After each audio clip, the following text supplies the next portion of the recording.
Imagine a scenario where a single droplet of water could halt the fiery force of the sun. Sounds absurd, right? But hold on to your hats, folks, because we're about to delve into a scientific exploration that might just challenge your preconceived notions. Our sun, a colossal celestial body, radiates a mind-boggling amount of energy, enough to power the entire Earth for over 1 billion years. It's a raging inferno with temperatures reaching millions of degrees at its core. Now consider water. A simple, humble substance that covers about 70% of our planet. It seems inconsequential when compared to the sun's overwhelming might, doesn't it? But here's the kicker. What if I were to tell you that there's a possibility that water, in the right conditions, could potentially stop the sun? An outrageous claim, I know. But science is often stranger than fiction. So let's dive into the science to unravel this fascinating possibility. Our sun, a seemingly infinite source of energy, has been burning bright for about 4.6 billion years. A massive, glowing sphere of hot plasma, the sun is the heart of our solar system, and its energy sustains all life on Earth. But how does it produce such enormous amounts of energy, and what's the science behind it? The secret lies in a process called nuclear fusion. In the sun's core, where temperatures reach a staggering 15 million degrees Celsius, hydrogen atoms are compressed under immense gravitational pressure. This causes them to combine or fuse, forming helium. This fusion process releases massive amounts of energy in the form of light and heat. Now let's take a moment to appreciate the scale of this reaction. Every second, the sun converts about 600 million tons of hydrogen into helium. In this process, about 4 million tons of matter is transformed into energy. This is the equivalent of billions of nuclear bombs exploding every second. And it's this energy that reaches our planet, warming our world, powering photosynthesis in plants, and driving the climate and weather patterns we experience. But let's not forget about the sun's temperature. The core, where fusion takes place, is the hottest part, as we've mentioned, at 15 million degrees. But even the surface, or photosphere, is incredibly hot, at about 5,500 degrees Celsius. This intense heat, combined with the sun's mass, creates a gravitational pull so strong that it holds all the planets in our solar system in their orbits. It's this balance between gravity pulling in and pressure pushing out that keeps the sun stable. So the sun, with its immense power and heat, is a force to be reckoned with. It's a cosmic powerhouse, a testament to the awe-inspiring power of nuclear fusion. But what happens when we introduce a seemingly insignificant droplet of water into this super-hot mix? Water, humble and ubiquitous, yet possessing unique properties. A substance so common, it's easy to overlook its extraordinary abilities. But water, this seemingly ordinary liquid, holds a secret power in its high specific heat capacity. Let's take a moment to delve into what specific heat capacity means. Imagine you've got two different substances, say a pound of water and a pound of iron. If you were to add the same amount of heat to each, you'd notice that the iron heats up much quicker than the water. That's because water, unlike iron, has a high specific heat capacity. This means it can absorb a significant amount of heat before its temperature begins to rise. Now consider this on a larger scale. Picture an ocean, vast and deep, covering more than 70% of our planet. It's this colossal body of water that acts as a buffer, absorbing and storing the sun's heat during the day and then slowly releasing it at night. This is why coastal regions tend to have milder climates with less extreme temperature swings.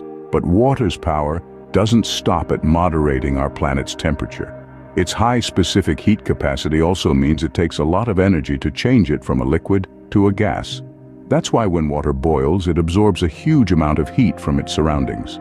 This process, known as latent heat of vaporization, is another way that water can soak up and store energy. So, let's circle back to our original question. Considering water's impressive ability to absorb and store heat, could it potentially interfere with the sun's energy? Could the humble water molecule, found in abundance on our planet, have the power to actually stop the sun's energy? So, could these properties give water the ability to stop the sun's energy? As we continue our journey through this compelling science, We'll dive deeper into these possibilities in the next scene. Now let's imagine we could somehow transport a droplet of water to the sun's core. Picture this: a tiny droplet of water, far from its comfort zone of Earth, catapulted into the inferno that is the sun's core. What do you think would happen? Would the water just evaporate instantaneously? Or would it have a more profound impact? Let's delve into the science. Water, as you might know, has a peculiar property. It has a high heat capacity. Simply put, water can absorb a lot of heat before it changes state. Think about boiling a pot of water on your stove at home. It takes a good deal of time and energy before the water starts to bubble and turn into steam, right? That's because of water's high heat capacity. Now let's take that to an extreme. Imagine taking our tiny droplet of water and introducing it to the sun's core, where temperatures reach upwards of 15 million degrees Celsius. It's an environment so hot that hydrogen atoms are squeezed together to form helium, releasing a tremendous amount of energy in the process. That's nuclear fusion, the process that powers our sun. In such an environment, our droplet of water would act like a tiny heat sponge. It would start to absorb the energy from the surrounding environment, soaking up the heat like a parched desert soaks up a rare rain. The water would get hotter and hotter, absorbing a significant amount of energy before it finally vaporizes. But here's the kicker. The amount of energy that a single droplet of water can absorb is quite substantial, but it's minuscule compared to the vast amount of energy generated by the sun. So, while our droplet of water might cause a temporary hiccup in the sun's nuclear fusion process, it wouldn't be enough to stop the sun. But would this be enough to stop the sun? Well, let's not get ahead of ourselves. We'll explore that in the next scene. Stay tuned. So, could a droplet of water halt the sun's fiery force? Well, let's wrap this up. To answer this question, we need to consider the monumental scale of the sun and its energy production. The sun is a massive, continuous nuclear fusion reactor, producing energy at a rate of about 4 million tons of matter per second. Now that's a lot of energy. It's this energy that lights up our days, and it's this energy that we're suggesting a tiny droplet of water might counteract. Let's put this into perspective. Imagine a single drop of water, barely large enough to see with the naked eye. Now picture the sun, a sphere so large that it could fit 1 million Earths inside it.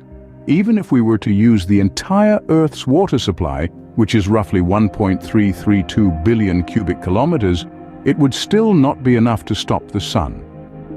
Water, as we know, is an excellent absorber of energy. It can absorb a substantial amount of heat before it begins to boil. But the sun's energy is not just heat. It's a mix of light, radiation, and subatomic particles, all produced at immense temperatures and pressures.